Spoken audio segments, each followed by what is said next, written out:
Et puis l'ancien patron du groupe pétrolier Elf, Loïc Le Floch-Prigent, publie ses souvenirs africains, un autre regard sur l'Afrique. D'aujourd'hui, il est l'invité du Grand Angle.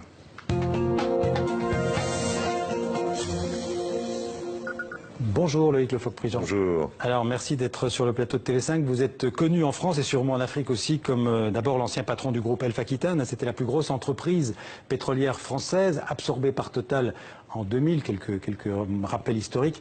Vous avez dirigé ce groupe Elf de 89 à 93, ce qui vous a d'ailleurs valu un peu plus tard des années de prison dans les années 2000 pour détournement de fonds. On ne va pas trop en parler aujourd'hui. Ce sont les affaires Elf et Dumas aussi. Il y a plusieurs affaires l'une dans l'autre. L'affaire Dumas du nom de l'ancien ministre des Affaires étrangères, inculpé, vous aviez été inculpé à l'époque par la juge Eva Joly. Alors vous avez d'ailleurs écrit plusieurs livres sur ces affaires à tiroirs multiples, je le disais, notamment en 2001, affaire Elf, affaire d'État. Ensuite en 2006, une incarcération ordinaire. Et puis en 2014, le Mouton Noir, 40 ans dans les coulisses de la République. Et puis donc en mai 2017, tout récemment, vous publiez ces carnets de route d'un Africain aux éditions Elitel.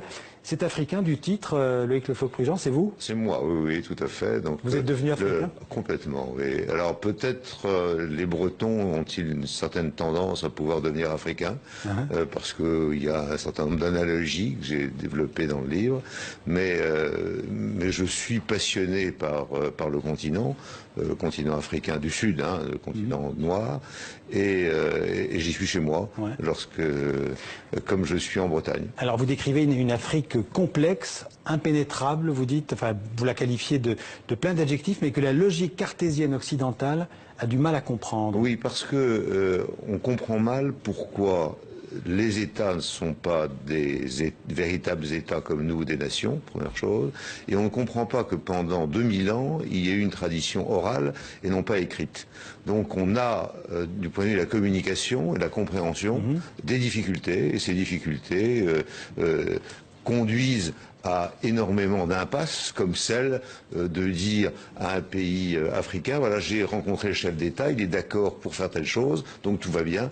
En fait, comme il n'y a pas d'État, il n'y a pas de chef d'État, et par conséquent, rien ne se fait comme les Occidentaux peuvent l'espérer. Alors, vous décrivez dans votre livre ce que vous considérez comme les travers de l'Afrique d'aujourd'hui, c'est-à-dire la corruption, vous en parlez beaucoup, simulacre de démocratie, l'enfer pour la plupart, en tout cas, de la vie quotidienne. Ce sont des fatalités, on ne peut rien y faire? Bien sûr que si, on peut changer, mais il faut avoir la volonté de changer. Alors, on ne peut pas à la fois considérer que les dictateurs sont là pour la nuit des temps, et puis dire oui, ce serait bien qu'ils se développent. Il faut à un moment que la démocratie, que l'expression populaire puisse se développer, ce qui n'est pas le cas. Alors, et quand elle se développe, on essaie de la tempérer. Aujourd'hui, au Togo, il y a sur 7 millions de personnes, il y a 1 million de personnes dans la rue depuis 15 jours. Bon, on n'en fait pas état, c'est pas grave, on essaie de conserver le régime parce que la stabilité sert aux intérêts des gens extérieurs. Alors, c'est vrai des Occidentaux, c'est vrai des Chinois, c'est vrai de tout le monde. Mais on essaie d'avoir la stabilité, et cette stabilité n'est pas ce que les peuples souhaitent. Les peuples souhaitent le changement. Il y a une jeunesse extrêmement importante là-bas qui a envie de voir comment le travail peut payer, comment la corruption ne règne pas, comment le népotisme ne règne pas, et une aspiration à la démocratie que Internet est venu accélérer, oui, parce que ce surplace de l'Afrique, il profite aux gouvernements locaux, il profite probablement aussi aux gouvernements occidentaux. Il ne faut pas se cacher derrière il profite aussi à des entreprises comme celles que vous avez dirigées. Il profite essentiellement à des gens qui prennent des matières premières et qui ne veulent pas les transformer. Donc on achète une matière première pas chère et on vend un produit transformé beaucoup plus cher. Et c'est ça qui a été le cancer de l'Afrique de ces dernières années. Et je dis il faut que ça cesse. Alors, pourquoi est-ce qu'on ne construit pas des raffineries de pétrole en Afrique? Parce que pour construire une raffinerie, il faut de l'argent, il faut 4 à 8 milliards pour que ce soit économique, et personne, aucune banque ne veut risquer sur l'Afrique une telle somme. Ouais. Donc les raffineries en Afrique, même en Afrique du Sud, qui est un pays où il y avait quand même un certain nombre de choses qui se faisaient, il n'y a pas de raffinerie économique. C'est absolument incroyable. Donc on continue à acheter le pétrole et à revendre les produits raffinés. En Angola, par exemple, qui est un pays qui est un des premiers pays pétroliers du monde et le deuxième pétrolier africain, eh bien, il y a seulement 20%. Avec la famille Dos Santos, qui est au pouvoir, une des familles les plus riches d'Afrique. Absolument. Ouais. Eh bien, nous sommes aujourd'hui à 20% d'autoconsommation, c'est-à-dire qu'il y a seulement 20% du raffinage de produits raffinés qui peuvent être utilisés en Angola. C'est absurde. Mais personne n'a eu envie, au cours de ces 20 ou 30 dernières années, de construire une véritable raffinerie. La raffinerie qui existe date de 1950, c'est l'ancienne raffinerie de Petrofina, et c'est absurde. Mais la faute à qui alors? Aux gouvernements locaux, africains, ou au gouvernement du Nord? À tout le monde. C'est-à-dire que les gouvernements locaux sont des gouvernements qui demandent qu'on construise une raffinerie, mais d'un autre côté, si jamais on leur donne de l'argent, ils acceptent de ne pas la faire et de continuer à acheter les produits pétroliers aux différents traders actuels, c'est-à-dire Trafigura, Glencore, Vitol, ça. Donc il y a une rapidité à toujours se dire on ne va pas faire quelque chose en Afrique, mais ils vont acheter des produits et nous on prend les matières premières, ce qui ruine la République démocratique du Congo, ce qui ruine sur le plan des minerais, qui ruine la Guinée, qui ruine Madagascar, qui sont des choses extraordinaires, qui a ruiné complètement la RCA, la République centrafricaine. Donc on achète le produit à bas prix et on le revend à des prix importants dans une atmosphère qui est absolument insupportable. Avec le constat que vous faites partie de ce qu'on appelle les afro-pessimistes? Non, je ne suis jamais pessimiste, je suis jamais résigné. Donc je dis qu'aujourd'hui, la façon dont, les jeunes arrivent, et c'est pour ça que je vous ai parlé du Togo, les gens de 35-45 ans qui ont été faire leurs études à l'étranger reviennent sur place et disent il faut changer, on va avoir un autre regard, c'est pour ça que je dis un autre regard sur l'Afrique, parce que et puis par ailleurs, l'Afrique noire est un matriarcat, les femmes ont de l'importance et les femmes sont en train d'exploser complètement sur ce continent. Le meilleur exemple, toujours le Togo, c'est celle qui tient l'espoir du Togo aujourd'hui. Elle a une trentaine d'années, elle revient des États-Unis, s'appelle Farida Naoubena.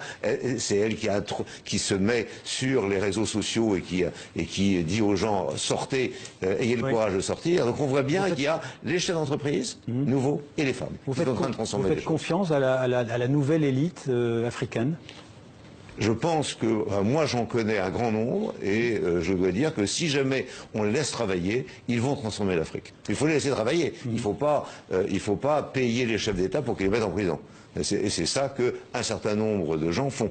En disant, bon, celui-là, il va nous embêter parce qu'il est en train d'en monter. Donc, on voit bien que les chefs d'entreprise africains, qui sont jeunes, ont des difficultés, non pas avec le marché, mais avec le chef d'État qui n'a pas envie que ces individus soient trop puissants. Et donc c'est là que les Occidentaux, les Chinois ou les Américains arrivent en disant écoutez, si vous le mettez à l'ombre, c'est aussi bien pour nous, parce que ça nous permet de continuer à travailler. C'est comme ça que ça se passe. C'est comme ça que ça se passe. On parle souvent de la gouvernance en Afrique, de la mauvaise gouvernance. On dit qu'il faudrait de la bonne gouvernance, donc ça vient de la démocratie. Est-ce que la démocratie à l'occidentale, à l'européenne, elle est transposable en Afrique? Non, mais ils vont découvrir la démocratie, mais nous, on n'a pas à leur imposer la dictature. Donc, par exemple, à l'heure actuelle, on n'avait pas à permettre aux dictateurs de changer la démocratie et de changer la constitution pour se faire réélire et être des dirigeants 35, 30, 40, 50 ans.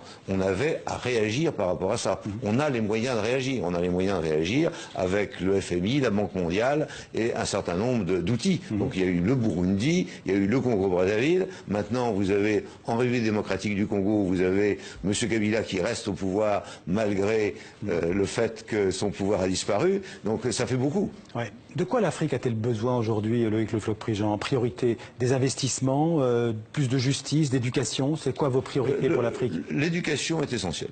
C'est-à-dire que ce qui a été fait, en particulier, je le souligne, par tous ces gens qui sont dévoués à l'Afrique, et j'en ai retenu une qui est sœur Marguerite Tiberghien, qui était dans le Congo Brazzaville que j'ai connu, c'est extraordinaire la manière dont l'éducation a été portée par ces gens qui est dévoués. Mais il faut aller au-delà maintenant, et pour arriver à aller au-delà, il faut qu'ils aient la capacité de pouvoir étudier. Et étudier, ça veut dire de l'électricité. On ne peut pas avoir 1 milliard de jeunes étudiant à la bougie. Il faut qu'au moins ils puissent, au moment où le soleil disparaît, continuer à lire. Ouais. Et donc ça, c'est pas le cas. Ouais. Et c'est un point important, c'est d'arriver à mettre l'énergie à l'intérieur de ces foyers. Et c'est une véritable gageure, parce que les conurbations sont énormes. Et ça ne se fera pas avec des recettes parisiennes. Ça se fera avec des recettes africaines. Et c'est les Africains eux-mêmes qui vont définir comment satisfaire leurs besoins. On a beaucoup parlé de la France-Afrique, ce mélange de politique, de militaire, d'affaires. Ça existe toujours? C'est-à-dire que la France-Afrique est une notion évolutive. J'ai remarqué qu'à chaque fois qu'un nouveau président arrivait, il supprimait France-Afrique. Il dit c'est fini. Mais en fin de compte, chacun a sa petite France-Afrique, c'est-à-dire que et se dit voilà ce qu'on doit faire et voilà ce que je vais faire et ça va bien. Je crois qu'il faut laisser les Africains faire et leur donner les moyens de le faire. Et les moyens de le faire, c'est que le système bancaire africain soit capable de financer des investissements des Africains pour les Africains. Ce n'est pas le cas aujourd'hui. C'est-à-dire un Africain qui a envie d'investir son temps, mais qui a envie de développer son affaire, aura des difficultés avec le système bancaire tel qu'il est, parce qu'il est trop dépendant des banques occidentales et des banques chinoises. En un mot, qu'est-ce que les Africains, vous pensez, attendent de la France aujourd'hui? Que la France leur dise clairement que la démocratie, c'est à eux de la faire et qu'ils n'interviennent plus dans leur démocratie. Et je plaide pour que nous arrêtions d'aider les dictatures aujourd'hui à l'intérieur de ce continent. Et vraisemblablement, ça ira mieux. C'est-à-dire que si jamais aujourd'hui on arrêtait de dire que la stabilité est là avant tout et qu'il faut garder Monsieur X, Monsieur Y et Monsieur Z, on aurait fait un grand pas dans la solution des problèmes africains. Merci Loïc Le Floch-Prigent. Je rappelle le titre de votre livre, Carnet de route d'un Africain, un autre regard sur l'Afrique d'aujourd'hui. Merci d'être venu en parler dans 64 minutes. Merci à vous.